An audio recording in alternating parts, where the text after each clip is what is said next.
Assalamualaikum warahmatullahi wabarakatuh. Jumpa lagi bersama saya Adi di channel Ngulik Sejarah. Dan pada video kali ini saya akan kembali lagi membacakan suatu kisah misteri yang kali ini berjudul Ingwan. Cerita kali ini ditulis oleh Om Ras yang nantinya kalian juga bisa mengunjungi thread beliau secara langsung. Yuk, daripada kita lama-lama, daripada kita penasaran bagaimana ceritanya, mari kita langsung saja menuju ke ceritanya. Perhatikan baik-baik karena ceritanya akan segera saya mulai. Oh ya, ini merupakan full version dari part-part yang telah saya bawakan ya teman-teman. Jadi untuk kalian yang penasaran bagaimana full versionnya, kalian harus tonton video ini, karena ini merupakan gabungan dari beberapa part yang akan saya jadikan satu. Yuk, daripada menunggu lama-lama lagi, mari kita langsung saja menuju ke ceritanya. Dan untuk kalian yang baru mampir, subscribe channel ini dan nyalakan tombol lonceng notifikasinya agar kalian tidak ketinggalan video terbaru selanjutnya yang seru-seru dari channel ini dan juga cerita-cerita horor lainnya. Yuk, mari kita mulai ceritanya.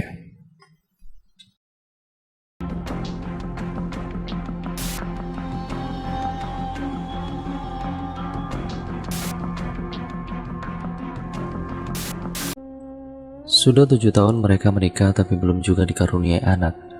Beberapa cara tradisional dan cek kesehatan ke dokter pun sudah dilakukan, tapi semuanya masih belum berhasil. Dan dokter mengatakan keduanya sehat, tidak ada yang bermasalah. Bila berkunjung ke rumah sanak saudara, pasti mereka berdua selalu jadi bahan perbincangan. Kalau perempuan yang sudah bersuami belum punya anak, itu belum bisa dibilang perempuan, karena perempuan sejatinya pasti melahirkan anak-anak untuk suaminya. Begitulah nyinyiran dari pihak keluarga sang suami terhadapnya. Sakit hati tidak perlu ditanya. Perkataan-perkataan seperti itu sudah hampir setiap kali dia dengar, dan setiap kali itulah Seni hanya bisa diam dan mengalah. Emangnya kau tak takut, Sen? Kalau kau tidak mau punya anak, suamimu akan mencari wanita lain untuk dinikahi, tanya Bibi dari suaminya. Bukannya saya tidak mau punya anak, Bi. Saya ingin punya anak, tapi Tuhan belum memberikannya. Dan suami saya rasanya tidak akan mengkhianati saya. Saya tahu siapa dia, dan saya juga sangat mempercayainya. Kami berdua masih sama-sama berjuang untuk mendapatkan anak. Mohon doanya, Bi. Sore itu Seni baru menyelesaikan pekerjaannya di ruang tamu. Tumpukan buku mulai ia tata rapi lalu meletakkannya di atas meja. Kemudian ia melihat jam di dinding rumah, sudah menunjukkan pukul 6 sore. Ia pun berjalan ke arah dapur untuk menyiapkan masakan. Karena sebentar lagi suaminya akan pulang, Seni membersihkan wortel, kentang, dan kol. Tampaknya ia akan membuat sop hangat untuk mereka makan hari itu. Setelah masakannya matang, pada kali itu Seni meletakkan sop itu di atas meja makan bundarnya. Tidak beberapa lama terdengar suara ketukan di pintu depan. Seni bergegas lari ke arah pintu untuk membukakan pintu. Wajahnya berbinar bahagia sekali waktu itu. Bahagia sekali tampaknya. Ada apa, sayang? Coba lagi sedikit kebahagiaanmu itu kepadaku, kata suaminya dengan bibir tersenyum. Aku punya sesuatu yang akan membuatmu kaget. Apa itu? Masuklah dulu. Benda itu kuletakkan di saku bajumu yang tergantung di belakang pintu. Kamu cari dan temukan apa benda itu. Aku mau menyiapkan makanan dulu, ujar Seni membuat suaminya mengerutkan alisnya. Tanpa disuruh 2 kali, lelaki itu lantas langsung berjalan menuju kamar, sementara Seni menatap tersenyum sambil menutup mulutnya dengan telapak tangan. Tidak beberapa lama terdengar suara teriakan girang dari dalam kamar, disusul suara langkah kaki yang berlari menuju dapur. Kamu hamil? Ucap Johan memeluk erat sang istri. Melihat kebahagiaan sang suami, Seni tidak bisa menahan air matanya. Terima kasih Tuhan, terima kasih. Aku sudah telat 2 bulan. Pada bulan pertama aku cek hasilnya negatif, tapi aku merasa ada yang beda pada diriku. Penciumanku jadi lebih sensitif dan sering mual. Lalu pada bulan kedua aku tes ke bidan dan hasilnya positif. Johan menggenggam erat tes pack milik istrinya itu. Berkali-kali ia melihat benda itu sambil tersenyum. Lengkap sudah kebahagiaan itu. Namun tiba-tiba terdengar suara dering telepon berbunyi. Seni langsung mengangkat telepon yang ternyata dari saudara sepupunya di kampung yang mengabari ibu Seni jatuh sakit. "Cepatlah kemari, Sen. Kasihan ibumu.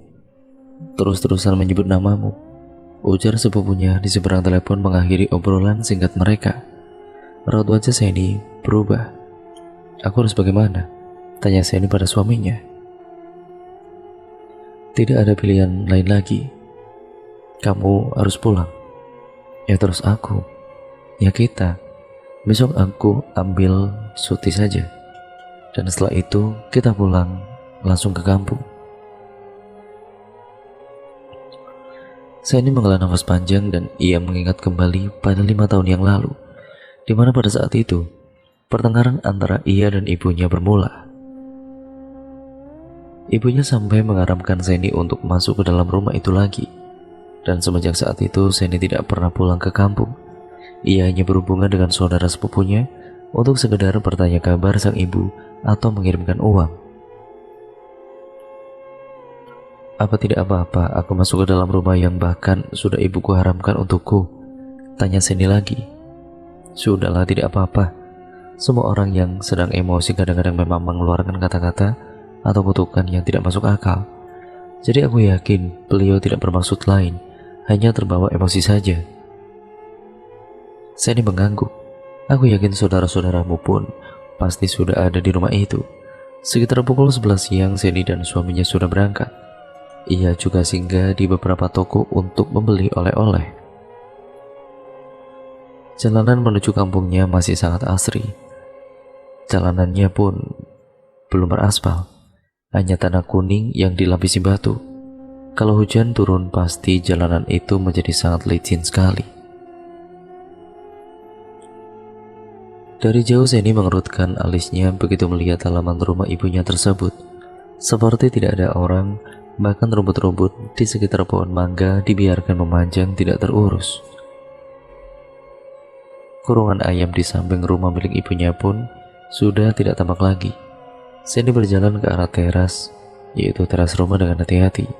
Ya, dengan keadaan rumah setinggi itu, tentu tidak mustahil ada ular-ular kecil yang tengah bersembunyi. Beberapa papan di teras rumah ibunya pun juga sudah terlepas. Kenapa rumah ibunya sudah seperti tidak dihuni, padahal uang selalu Seni kirimkan setiap bulan. Tidak mungkin rasanya tidak cukup untuk memperbaiki kerusakan-kerusakan kecil itu. Gagang pintu pun terlihat sudah berkarat. Kenapa rumah ibunya jadi seperti ini? Baru mau membuka pintu tersebut, ketika tiba-tiba ada suara saudara sepupunya yang memanggilnya dari samping rumah. Wanita berusia 40 tahunan itu memakai baju tidur lusuh sebagai atasan dan sarung bermotif bunga sebagai bawahannya. "Lewat sini, Sen," panggilnya dengan tangan melambai. Seni sedikit heran, kenapa ia justru disuruh masuk lewat pintu belakang? Apakah pintu depan sudah rusak atau... Ya entahlah, Seni hanya bisa mengikuti langkah sepupunya yang tampak tergesa-gesa itu. Saat memasuki rumah itu, Seni melihat banyak sekali sarang laba-laba di plafon, bahkan seluruh rumah itu tercium bau minyak urut yang menyengat. Di dalam kamar seorang wanita parubaya dengan tubuh kurus terbaring, matanya nampak terpejam, namun suara nafasnya mirip seperti suara sapi yang disembelih. "Ya Tuhan, kurus sekali ibuku, sejak kapan beliau sakit?" ujar Seni bertanya pada sepupunya dengan suara bergetar. "Beliau memang sudah sakit-sakitan semenjak 2 tahun terakhir ini, Sen. Sakit-sakit tua begitulah. Hari ini sehat, besoknya sakit. Uang yang kau kirimkan itu, sedikit pun beliau tidak mau menerimanya, Sen. Andai tidak ku bohongi ya, ku bilang itu uangku. Segitu bencinya kah ibu kepadaku?" tanya Seni terisak. "Kurasa tidak, Sen. Andai... ya, karena beliau seperti menutup diri bukan hanya kepadamu, tapi pada semua anggota keluarga, termasuk saudara-saudaramu. Saudara-saudaraku tidak diberitahukan hal ini," tanya Seni. Sudah dari beberapa hari yang lalu, tapi sampai hari ini belum juga kelihatan batang hidung mereka. Hanya kau yang cepat sekali datangnya, Sen. Seni menghela nafas panjang. Kenapa hubungan keluarganya jadi seperti ini? Tidak sangat dulu lagi, di mana ketika ayahnya masih ada, di saat yang bersamaan, ibunya membuka mata dan langsung melotot begitu melihat siapa yang berada di sana. Pergi, pergi dari sini, usir ibunya dengan raut wajah yang sulit diartikan. Tapi Johan bisa menyimpulkan dari tatapan mata ibunya ataupun ibu mertuanya tersebut bahwa ia tidak benar-benar menginginkan Seni pergi. Sepupu Seni lantas menenangkan wanita itu. Saya yang menyuruh Seni pulang karena Pian terus-menerus menyebut nama Seni. Tidak, dia tidak seharusnya berada di sini. Seni menutup mulut dengan telapak tangan, air matanya mulai berjatuhan. Kecewa, sakit mendapat perlakuan seperti itu dari ibunya sendiri. Johan merangkul bahu istrinya, ia terus mengusap-usap bahu Seni untuk menenangkannya. Beberapa saat kemudian ibunya mulai sedikit tenang. Sepupunya mengisyaratkan kepada Seni untuk mendekati ibunya. Dengan langkah ragu-ragu Seni mulai mendekat. Tidak ada respon apa-apa dari ibunya. Seni mulai berani memegang tangan sang ibu dengan erat. Ibunya hanya terdiam dan memalingkan wajah dari Seni. Seni minta maaf atas semua kesalahan dan dosa Seni pada ibu. Seni benar-benar menyesal, Bu. Pergilah Seni, aku tidak ingin kau berada di sini, ujar ibunya menepis tangan Seni. Bagaimana aku bisa meninggalkan ibu dengan keadaan ibu yang seperti ini? Aku tidak akan pergi dari sini. Aku akan merawat ibu hingga sembuh. Setelah itu, ibu ikut Seni ke kota. Kita tinggal bersama di sana. Ibunya menggeleng lemah, air matanya jatuh. Setelah ibunya tertidur, sepupu Seni itu pun berpamitan untuk pulang. Kebetulan hari juga sudah mulai gelap kala itu. Terima kasih ya, ucap Seni. Sayang, berikan oleh-oleh ini untuk sepupumu, ujar Johan menunjuk ke arah plastik-plastik berisi berbagai macam makanan yang mereka berdua beli di sepanjang jalan tadi. Astaga, aku hampir lupa memberikannya, kata Seni tertawa kecil. Setelah mengambil bungkusan plastik besar itu, sepupu Seni pun bergegas untuk pulang. Saat akan memasak makanan, lampu di dapur mendadak mati. Mungkin karena sudah lama tidak pernah diganti oleh ibunya, sehingga membuat Seni terpaksa harus keluar rumah untuk membeli lampu baru di warung. Mau kemana ya? Tanya Johan yang tengah menikmati secangkir kopi dan kue kuping gajah yang mereka beli di perjalanan tadi. Aku mau ke warung sebentar, lampu di dapur mati. Apa tidak bahaya kamu malam-malam keluar sendirian? Seni tersenyum. Ini kan kampungku, dan dari dulu tidak pernah ada kejadian-kejadian kriminal di sini. Jadi kamu tenang saja. Bagaimana aku bisa tenang kalau dalam keadaan hamil muda begitu ya? Sini biar aku saja yang beli lampunya, ujar Johan. Memangnya kamu tahu di mana warungnya? Lumayan jauh loh dari sini. Ya, ada pepatah mengatakan malu bertanya sesat di jalan. Jadi kamu tidak usah risau, tidak perlu risau maksudku. Jadi aku kan tidak akan malu untuk bertanya warung ada di mana pada warga nanti. Seni tersenyum dan ia mengangguk. Jangan lama-lama ya. Kamu ingatkan kata sepupuku tadi kalau listrik di sini akan mati pada jam 12. Jadi kembalilah sebelum jam segitu, pesan Seni pada Jordan. Oke sayang, kalau begitu kamu jangan khawatir, aku tidak akan lama. Seni lagi-lagi tersenyum, ia mengunci pintu rapat-rapat ketika suaminya pergi. Baru beberapa saat duduk santai sambil mengelus-ngelus perutnya, tiba-tiba terdengar suara ibunya dari dalam kamar yang tengah memanggil nama sepupunya. Seni bergegas masuk ke dalam kamar. Ia kaget melihat wajah ibunya yang sudah dipenuhi keringat dingin itu. Matanya melotot menatap langit-langit kamar. Seni, pergi dari sini Seni. Aku tidak ingin kau berada di sini, teriak ibunya dengan suara bergetar. Saat Seni akan menjawab perkataan ibunya, tiba-tiba tubuh sang ibu kejang-kejang.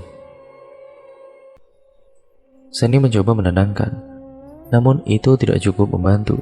Akhirnya Seni memeluk erat tubuh ibunya. Dengan melihat mata ibunya yang tampak melotot ke atas, Seni menjadi merinding. Di saat-saat seperti itulah ia sangat berharap suaminya segera kembali pulang. Beralih ke Johan yang tengah dalam perjalanan mencari warung, ia tampak heran melihat di sepanjang jalan tidak terlihat satupun warga di situ. Sehingga cukup sulit untuk mencari arah warung yang benar-benar buka. Rasanya sudah hampir 20 menit ia berjalan, namun tidak juga menemukan warung yang ia cari. Akhirnya ketika Johan tiba di sebuah pos ronda, Johan melihat seorang bapak-bapak tengah duduk merokok di depan pos. Akhirnya Johan bisa bernafas lega begitu bertemu dengan seseorang itu. "Permisi Pak, saya mau bertanya," ucap Johan dengan badan membungkuk. Bentuk rasa hormatnya pada orang tua tersebut, si bapak hanya menatapnya sekali, lalu kemudian ia memalingkan wajahnya ke arah lain. "Mau bertanya apa?" ujarnya dengan suara yang terdengar berat. Ini Pak, saya dari tadi jalan niatnya mau mencari warung untuk membeli lampu. Dan kebetulan saya ini baru saja sampai di desa ini. Jadi saya tidak tahu di mana ada orang berjualan. Saya mau tanyakan ke orang, tapi saya tidak bertemu seseorang pun. Ya, warga dari tadi selain Bapak. Jadi apakah Bapak bisa bantu saya untuk menunjukkan warungnya berada di mana? Jam-jam seperti ini warung-warung di sini sudah pada tutup. Tapi ada satu warung di ujung jalan itu yang masih buka. Jualannya juga lengkap lah. Jadi coba kamu cari ke sana, ujar bapak-bapak itu seraya menunjuk ke arah jalan setapak kecil berseberangan dengan pos itu. Ya meski ragu-ragu, tapi Johan tetap mengikuti petunjuk dari si bapak. Dan anehnya jalan itu semakin jauh malah semakin mengecil. Tapi Johan tetap mencoba berpikir positif bahwa jalanan di desa memanglah seperti itu, hanya jalan setapak tanpa adanya penerangan. Benar saja setelah hampir 10 menit berjalan, akhirnya Johan sampai di jajaran rumah-rumah warga. Di sana ramai orang, sepertinya ada acara. Warung yang dimaksud bapak-bapak tadi pun masih buka. Johan tersenyum menatap kerumunan orang-orang yang berada di sana. Akhirnya tidak sia-sia juga ia berjalan di jalanan setapak yang ditunjukkan bapak-bapak tadi. Johan pun berjalan mendekat ke arah warung tersebut, melanjutkan niatnya untuk membeli sebuah lampu. Orang-orang di sana rupanya sangat ramai sekali. Karena baru saja Johan sampai di warung itu, ia sudah disuruh bergabung untuk makan dan minum bersama warga di sana. Ya akhirnya mau tidak mau, Johan pun menerima ajakan itu. Alhasil ia lupa waktu. Sementara di rumah Seni menjadi gelisah karena 3 jam berlalu suaminya belum juga kembali. Kemana ya dia ini? Apa jangan-jangan tersesat? Tidak mungkin, desa ini kan tidak terlalu besar, mana mungkin bisa tersesat dia, gumam Seni. Ia duduk di dekat pintu berharap pintu itu ada yang mengetuk. Namun nyatanya hingga ia tertidur pulas, Johan belum juga kembali. Keesokan paginya warga geger karena penemuan orang asing di pemakaman tua desa tersebut. Laki-laki yang tidak lain adalah Jordan itu rupanya tengah tertidur di atas salah satu makam yang sudah tidak memiliki batu nisan lagi. Hanya sebuah batu sebagai petanda ataupun penanda bahwa gundukan tanah itu adalah sebuah makam. Tidak jauh dari situ terdapat potongan-potongan daun pisang yang sudah layu, berisi makanan yang sudah berulat. Johan yang masih tertidur nyenyak itu ditemukan oleh warga yang kebetulan akan membersihkan dan berdoa di makam keluarganya. Rupanya kejadian seperti itu bukanlah yang pertama. Setelah terbangun, Johan pun diantarkan pulang oleh orang-orang yang menemukannya tadi. Namun Johan tidak ingin ataupun agak ingin dan berbeda ketika menjawab pertanyaan para warga yang menanyakan rumahnya di mana. Untungnya, ketika mereka tiba di depan pos, ada sepupunya Seni yang pagi itu akan ke rumah. Ia melihat Johan yang dipampak oleh warga. Tentu ia bertanya kenapa Johan bisa sampai seperti itu. layang, atau nyasar? Jawab salah satu warga. Ini suaminya sepupu saya. Baru kemarin dia sampai di sini. Makanya saya kaget begitu melihat dia begini. Sesamanya di rumah, terlihat Seni yang tengah duduk di depan pintu dapur yang terbuka. Ia histeris melihat suaminya yang dipapa oleh para warga. Seni sangat takut terjadi sesuatu pada suami tercintanya itu. Tenang Sen, tenang. Kamu tarik nafas dulu pelan-pelan. Suamimu tidak akan kenapa-napa, dia hanya nyasar. Kan sudah aku bilang kalau aku saja yang pergi ke warung. Tapi dia tidak mau mengizinkan aku. Wajar Sen, karena dia tidak mau kamu keluar malam-malam. Ya syukurlah tidak terjadi apa-apa. Memangnya dia ditemukannya di mana? Di kuburan yang tidak bernisan itu. Dulu tukang bakso keliling yang jualan di tengah makam itu pun kan juga ditemukan di sana. Iya, tukang sate juga. Nah iya, apa tidak sebaiknya makam itu kita tutup saja ya? Kenapa dia tidak mau berbicara? Tanya Seni pada sepupunya. Sepertinya dia gumam atau masih syok. Karena kejadian itu, Johan sakit selama 3 hari lebih. Ia selalu terbangun tengah malam dengan raut wajah ketakutan. Akhirnya dari usul sepupunya Seni, Johan pun dibawa ke salah satu tetua di desa itu. Wajah Johan dibasuh dengan air yang sudah didoakan dan disuruh minum air dari dalam gelas yang juga sudah didoakan. Setelah itu barulah keadaan Johan berangsur-angsur pulih. Di hari ke-7 mereka berada di desa itu, Johan mendapatkan panggilan dari bosnya agar segera bekerja, padahal keadaan mertuanya belum juga pulih. Mau tidak mau Johan pun meninggalkan Seni di desa itu dan akan segera kembali jika pekerjaannya telah selesai. Selama suaminya pergi, Seni ditemani anak sepupunya. Gadis itu bernama Mary. Kehadirannya di sana sangat membantu kesibukan Seni. Kak, tahu tidak cerita seram di pohon ujung desa ini? Tanya Mary tanpa menoleh pada Seni yang berbaring di sampingnya. Tidak. Memangnya bagaimana ceritanya?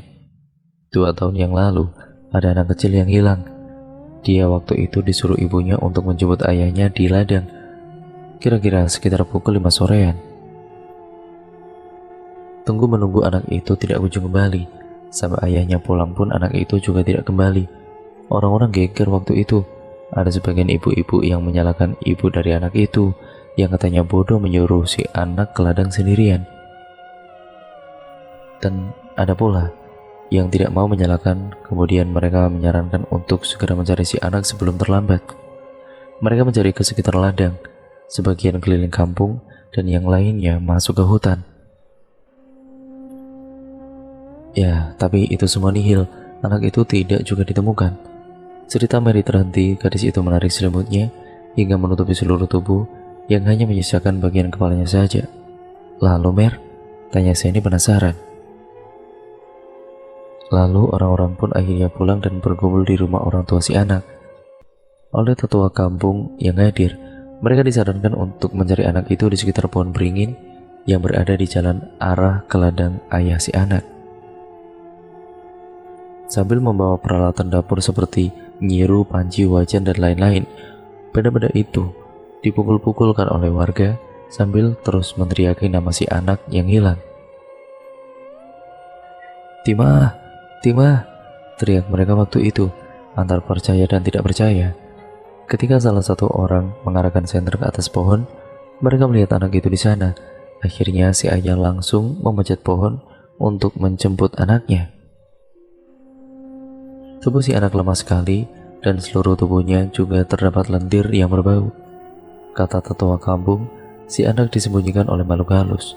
Kemungkinan menurutku wewe gombel atau kuntilanak. Si anak masih hidup sampai sekarang? Tanya Seni. Masih.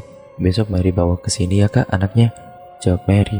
Seni mengangguk. Ia jadi penasaran dengan cerita versi anak itu. Kira-kira apa yang dia rasakan ketika dia diculik makhluk itu.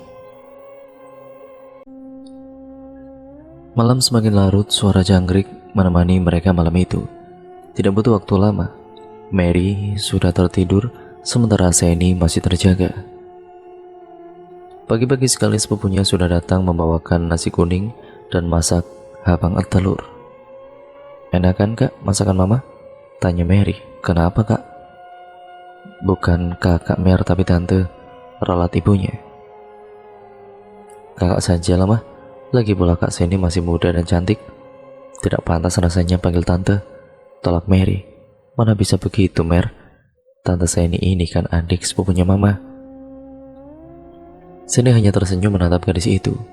Saat mereka masih menikmati sarapan pagi, tiba-tiba terdengar suara ibunya berteriak dari dalam kamar, diiringi suara teriakan sepupu Seni yang berteriak memanggil namanya. "Ibu Musen." "Astaga, kenapa lagi? Kok bisa begini?" tanya Seni seraya berusaha menenangkan ibunya. "Aku juga tidak tahu. Setelah aku mengganti pakaiannya tadi, ibumu langsung berteriak-teriak." "Cepat panggilkan mantri Mer," suruh Seni pada Mary yang berdiri di depan pintu kamar tanpa disuruh 2 kali. Mary pun lantas berlari keluar rumah untuk menuju ke rumah Bu Mantri. Setelah berteriak-teriak, tubuh ibunya Seni mendadak tegang, matanya melotot ke atas. Tidak beberapa lama setelah itu, beliau terlihat seperti menahan nafas cukup lama sebelum kemudian menghela nafas seperti kesakitan. Seni menangis, pikirannya benar-benar kacau saat itu. Terdengar suara sepeda motor memasuki halaman, disusul suara Mary yang mengajak seseorang untuk masuk ke dalam. Bu Mantri mengecek keadaan ibunya Seni.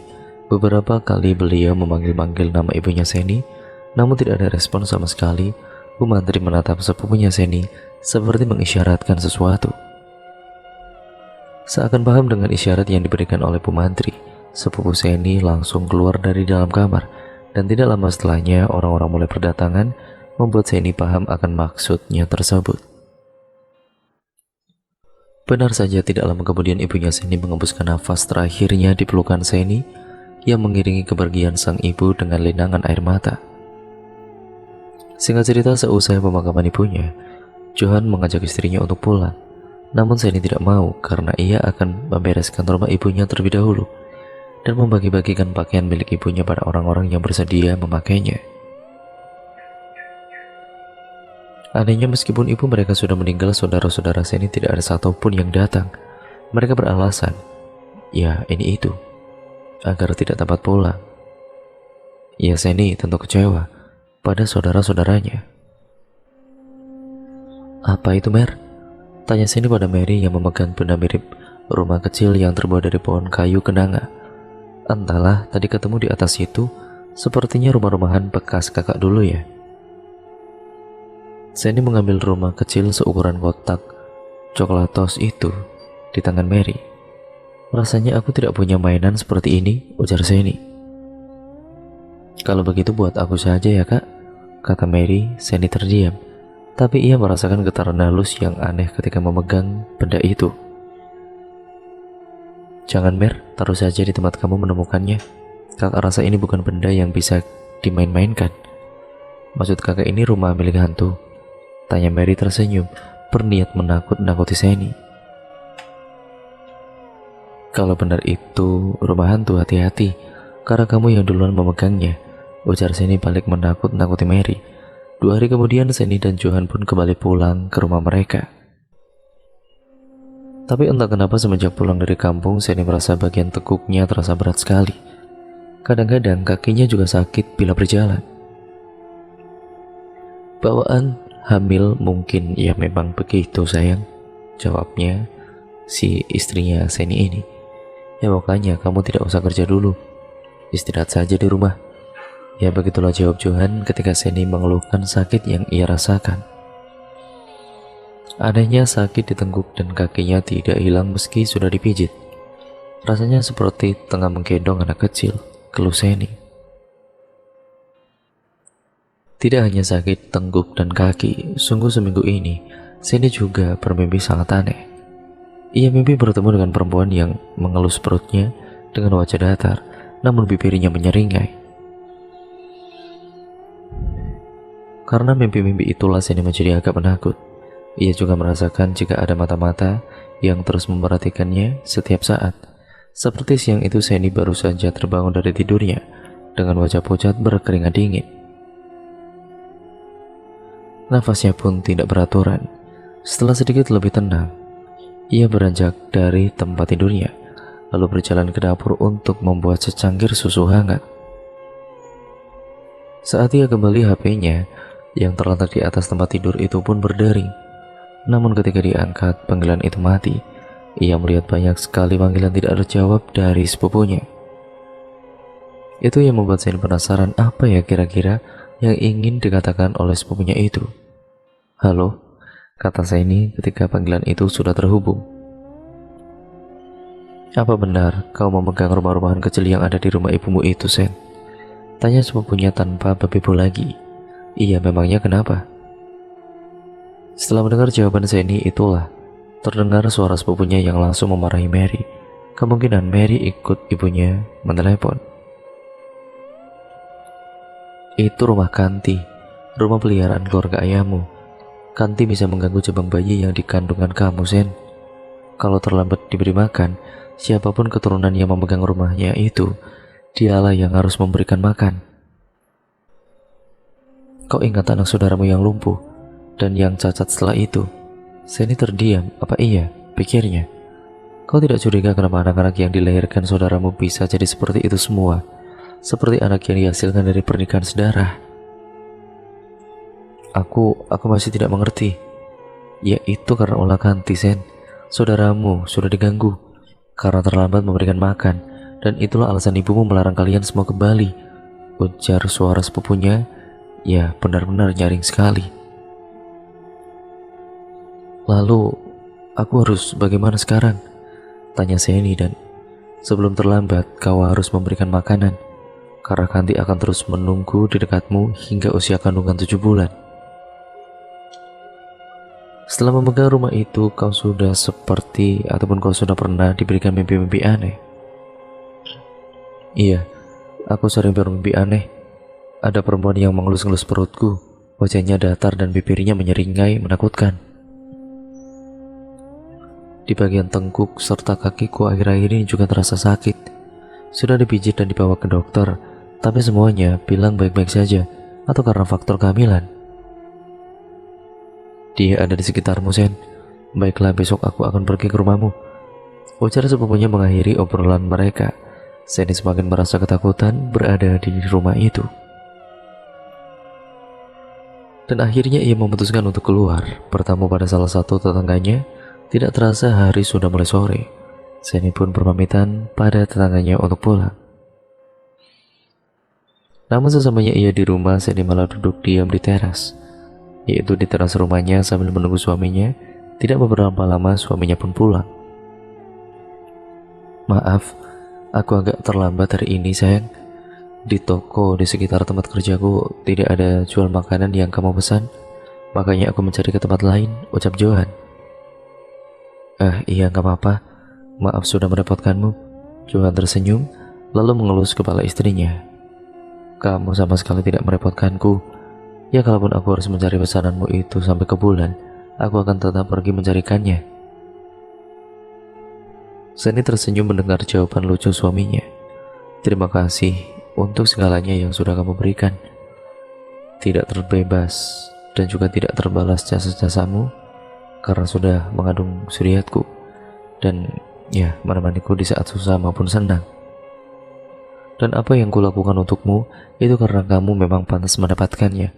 Jangan pernah lagi menganggap kamu merepotkanku," lanjut suaminya seraya mengecup kening istrinya. Malam itu Seni masih tidak berani untuk tidur, meskipun saat itu jam sudah menunjukkan pukul 12:30 malam.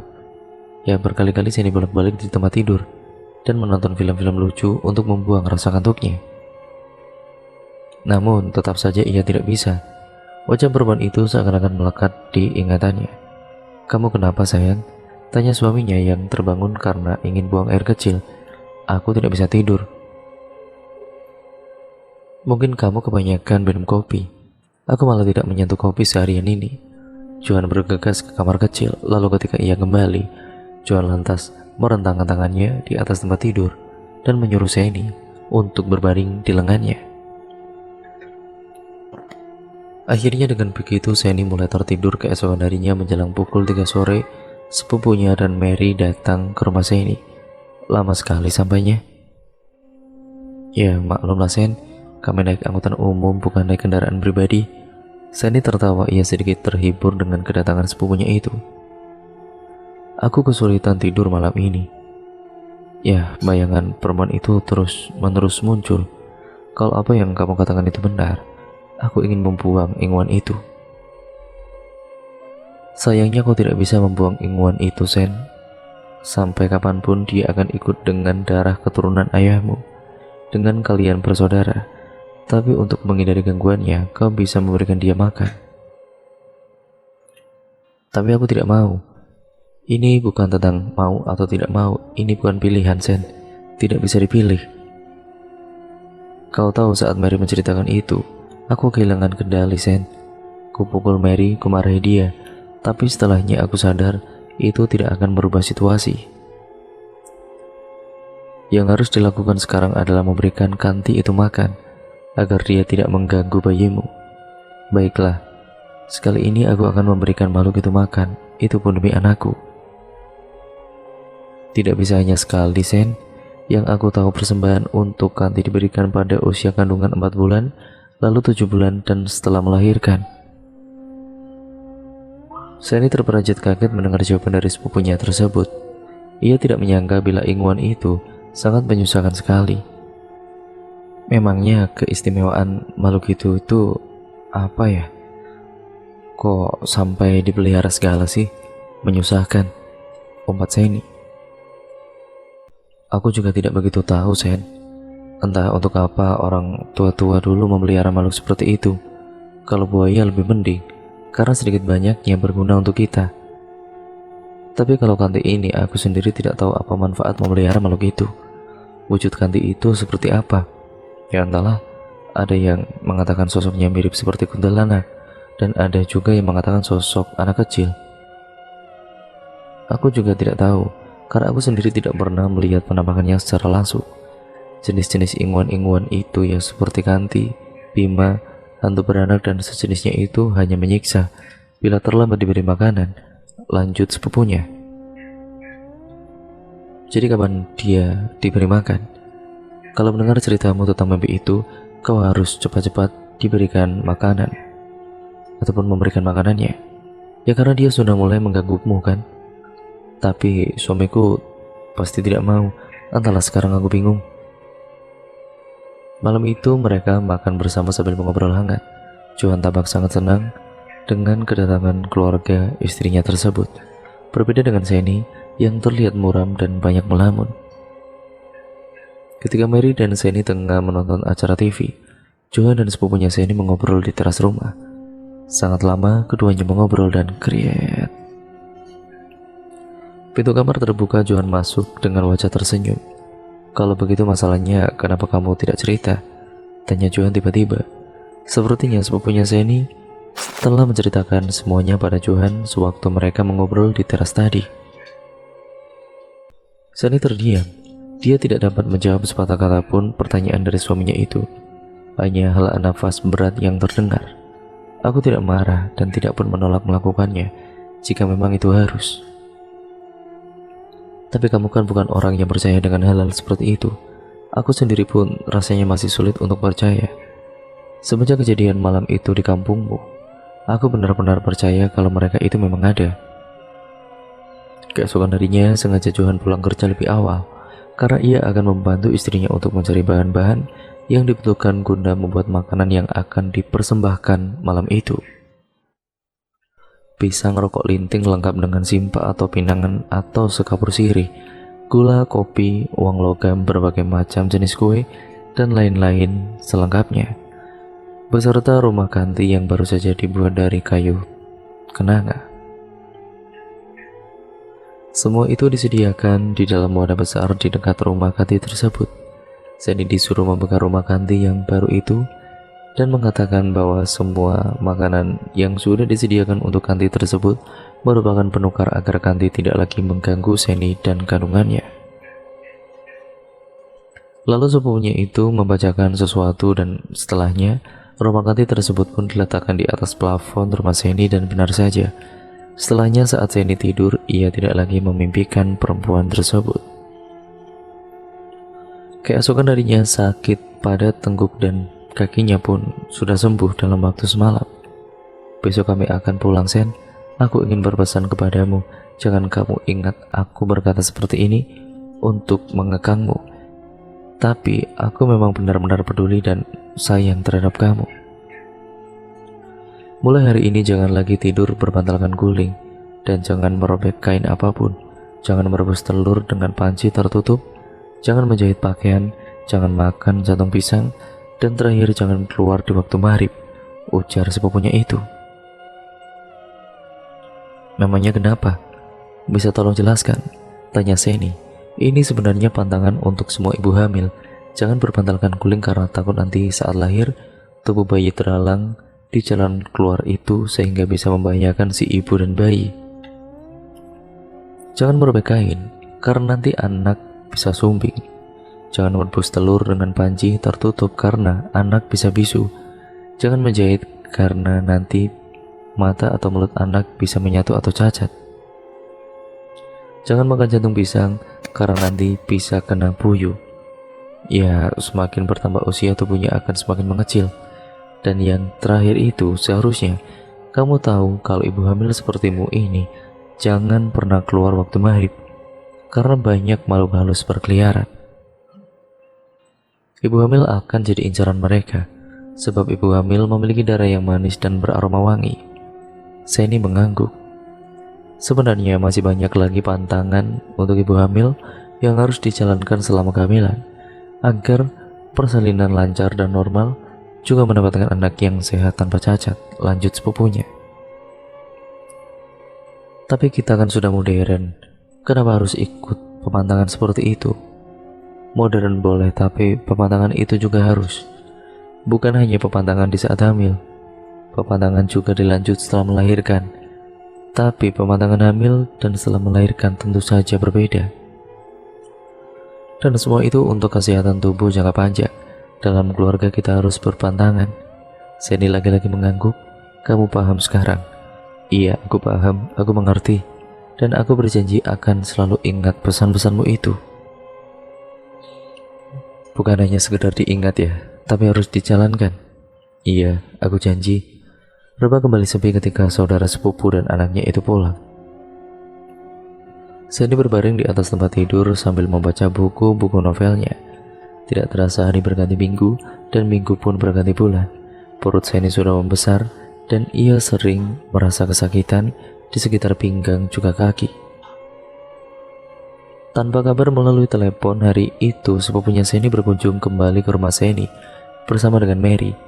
Kaget, senang bercampur menyambut kedatangan sepupunya itu. Kenapa tidak memberi kabar dulu kalau mau datang? Kan aku tidak ada persiapan untuk menyambut kalian. Sengaja, Sen. Bila aku kabarkan akan datang ke sini, pasti kau akan mempersiapkan macam-macam, seperti menyambut raja saja. Ya wajarlah. Yang datang kan sepupu dan keponakan kesayanganku ini.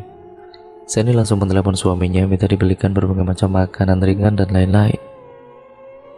Sen, usia kandunganmu sudah 7 bulan, bukan?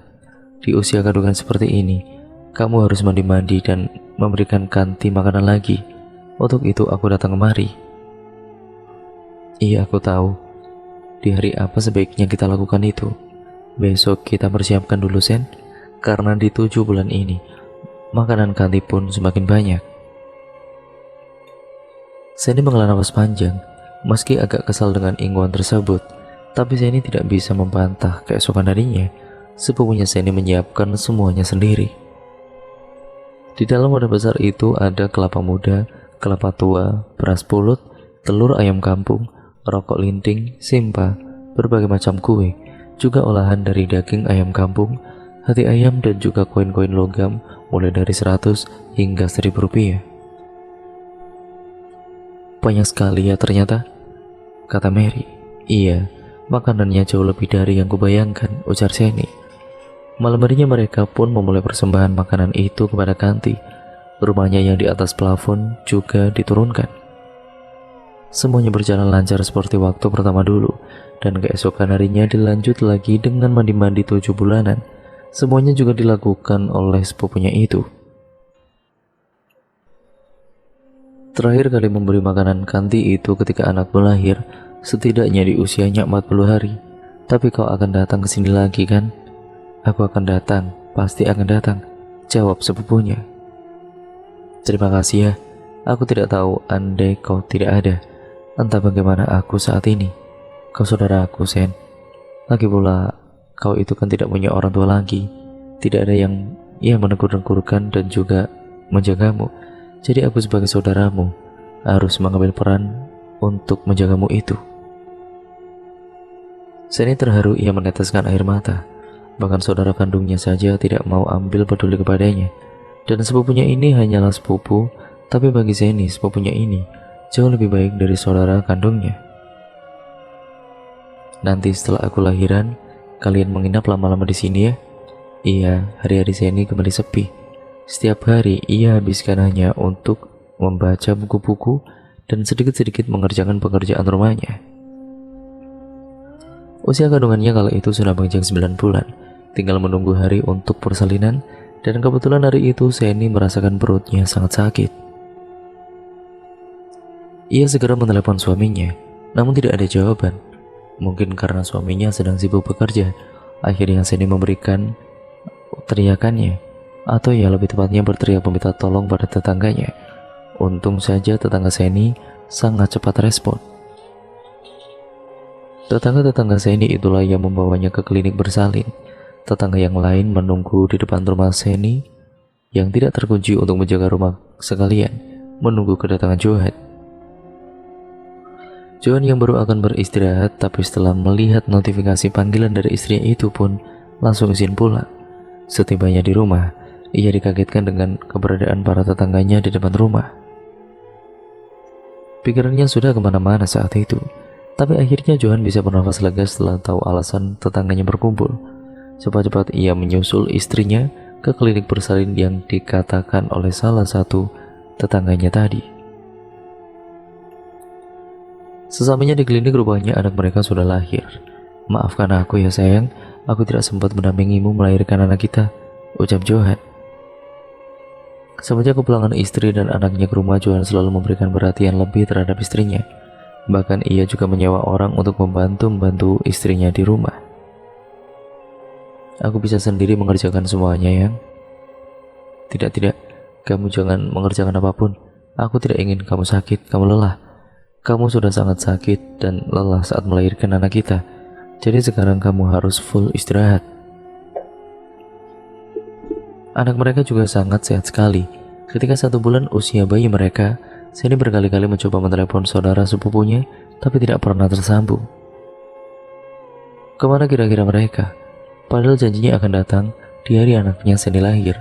Tapi sudah 1 bulan lebih seperti ini, mereka belum juga datang. Hari pemberian makan untuk Kanti pun semakin dekat. Dan berikutnya lagi, Seni sama sekali tidak mengerti tata cara memberikan makan Kanti tersebut. Selama 2 kali pemberian makan itu pun selalu sepupunya yang mengerjakan. Tangisan bayi memenuhi rumah pasangan Seni dan Johan. Sudah 2 hari ini anak mereka rewel, digendong, dipeluk pun sudah. Tapi bayi itu tetap menangis hingga wajahnya memerah. Mereka kewalahan menenangkan bayinya. Bahkan Seni dan juga Johan pun tidak cukup tidur dibuatnya. Berselang beberapa menit tertidur, anak itu pun akan menangis lagi. Begitulah seterusnya sampai Seni menjadi emosi. Kepalanya yang sakit ditambah lelahnya menjadi ibu yang mengurus bayinya tanpa tidur, membuat Seni tanpa sengaja berkata kasar pada bayinya, yang memicu perkelahian antara ia dan juga Johan. Aku tahu kau lelah, dan aku pun sama. Selama 2 hari ini kita tidak bisa beristirahat dengan waktu yang cukup karena anak kita rewel terus. Tapi itu bukan berarti kau bisa mengumpat seenaknya pada anak. Ingat, Kau ini seorang ibu. Apa saja yang keluar dari mulut seorang ibu untuk anaknya adalah doa, bentak Johan. Seni menangis sesungguhkan. Suara isak tangisnya pun beradu dengan suara tangis anaknya. Seni menyesal karena tidak bisa mengendalikan emosinya. Padahal kehadiran anak itulah yang ia tunggu-tunggu selama ini. Aku tahu kau tidak bermaksud begitu pada anak, dan aku minta maaf sudah membentakmu seperti itu tadi. Sekarang kau istirahatlah dulu, biar aku yang menemaninya, ucap Johan. Sekitaran pukul 4 subuh ketika Seni terbangun hendak memberikan susu pada anaknya. Ia tampak kaget dan syok melihat keadaan bayinya yang sudah terbujur kaku. Dengan bibir membiru, anaknya sudah meninggal.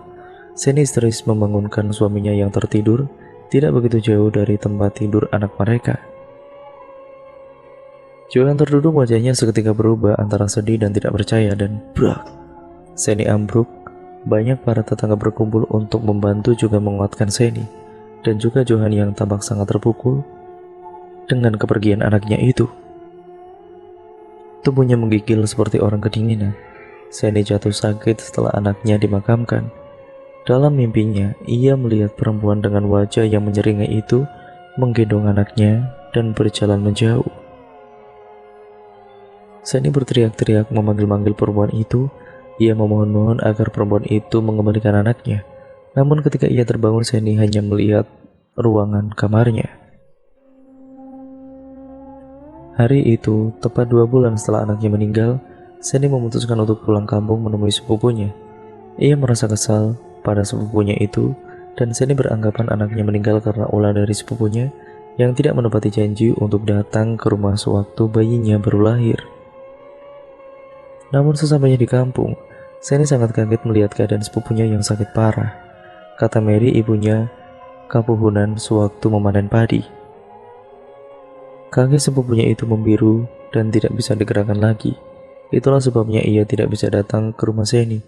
Bahkan mereka tidak bisa mengabari Seni dikarenakan HP satu-satunya milik sepupunya itu pun itu sudah dijual untuk berobat. Seni ikhlas dengan semua yang terjadi pada dirinya. Setelah kejadian itu, ia juga sudah tidak bisa hamil lagi. Entah karena apa, mungkin juga masih ada hubungannya dengan Kanti tersebut. Berkali-kali ia mencoba, tapi hasilnya tetap negatif. Hingga akhirnya Seni memaksa Johan untuk beristri lagi, agar suaminya itu bisa mempunyai keturunan. Meski awalnya menolak, namun karena paksaan dari Seni, akhirnya Johan mau menikah lagi. Itu pun Seni yang memilihkan calon istri untuknya. Singkat ceritanya, setelah melahirkan anak pertamanya dengan Johan, wanita itu meninggal 2 bulan setelah melahirkan, dan Senilah yang kemudian merawat anak itu seperti anaknya sendiri. Anak itu tidak pernah kekurangan kasih sayang dari seorang ibu, meskipun hanya ibu sambung. Tentang Kanti tersebut, Seni sudah tidak pernah mengurusnya lagi, walaupun kadang-kadang ia sering hadir di mimpi Seni. Dan cerita pun akhirnya selesai sampai di sini ya teman-teman. Nah, terima kasih untuk kalian yang sudah menyimak 2 part yang sudah saya bacakan. Nah, untuk kalian yang belum menonton part yang sebelumnya, saya sarankan untuk kalian menontonnya terlebih dahulu, agar kalian mengerti keseluruhan alur ceritanya dari awal sampai akhir. Terima kasih untuk kalian semua yang sudah menyimak video kali ini. Nah, kurang lebihnya mohon maaf. Banyak pembelajaran yang dapat kita ambil dari cerita ini ya teman-teman. Buang yang buruk dan ambil saja yang baik-baiknya. Sekian dan terima kasih, sampai berjumpa di video terbaru selanjutnya. Jangan lupa untuk kalian yang belum subscribe channel ini, dan terima kasih atas dukungan kalian selama ini. Wassalamualaikum warahmatullahi wabarakatuh.